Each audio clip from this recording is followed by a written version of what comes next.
Howdy, partners. How you doing this evening? This is Mosey Along, host of PWT Rely News. And welcome to Food for Fowler. And today we're talking about the Iranian deal. Tonight, the White House is signaling that a fast emerging deal with Iran is taking shape, though both sides insist that nothing is final.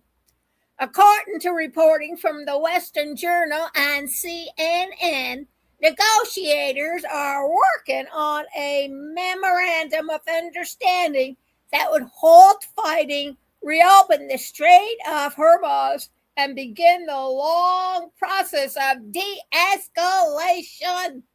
Our press posted on Truth Social that he would accept, quote, only a great deal or no deal at all, end of quote.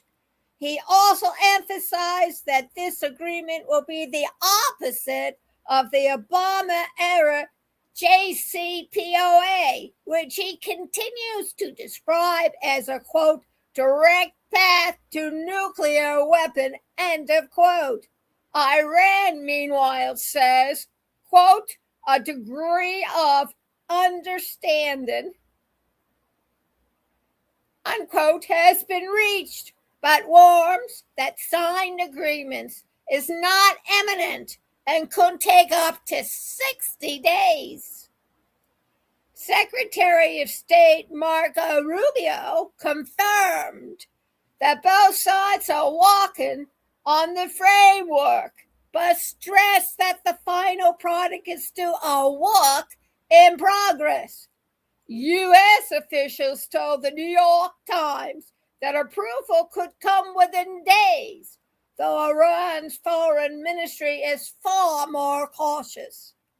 So what's actually on the table? A halt to active fighting, reopening the Strait of Hormuz, a phased release of Iranian assets, a possible tolling scheme for ships, something Iran has pushed before, and a political gamble that easing tensions will stabilize global oil markets. But critics warn that any concessions could embolden Iran's hardliners. Analysts point out that after killing of Qasem Soleimani in 2020, Israel pursued assassinated plots against U.S. officials. And some believe a new deal won't stop that behavior. Now, here's the part that deserves a raised eyebrow. While Washington is trying to stitch together a fragile peace in the Middle East, the administration is simultaneously projecting confidence about its ability to manage global affairs, even as domestic fractures widen. Several U.S. states are openly discussing succession movements. Canada and Cuba have already pushed back against American overreach. And Greenland, that was never more than a geopolitical daydream. Which brings us to the uncomfortable comparison. Even Hitler, yes, Hitler, understood that if you antagonize every neighbor at once, they will eventually band together against y'all.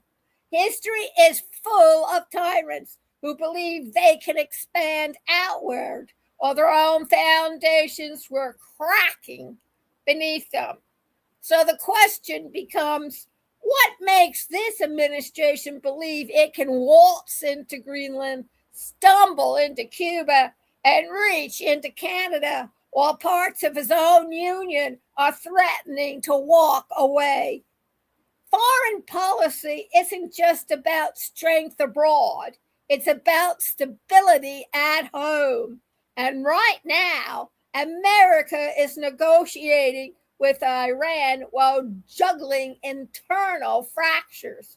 existing pushback, and a global community that is no longer willing to nod politely. Mosey along with that's your food for fodder. Stay safe, stay alert, and remember, even Rome fell to the barbarians.